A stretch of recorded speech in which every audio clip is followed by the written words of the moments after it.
13 anyos na binatilyo na nakabisikleta patay matapos masagasaan ng isang MPV sa San Jacinto, Pangasinan. Tutukan sa report. Papasok na sana bilang grade 8 sa pasukan ang 13 anyos na si Robert Reyes pero hindi na matutuloy.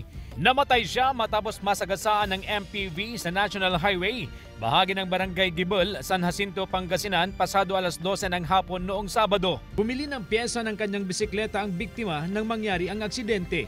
Parang nung nandun na siya sa may gitna, sa may gilid na yung merong puti po, biglang parang natumba po siya doon kasi medyo magalaw po yung bike niya ron. Tsaka nung pagkatumba niya po, gumulong po siya hanggang sa, sabi po nung nakakita ron, nandun pa po siya nun. Tatayo na po sana siya kaso may biglang umovertake po na isang Innova po na black.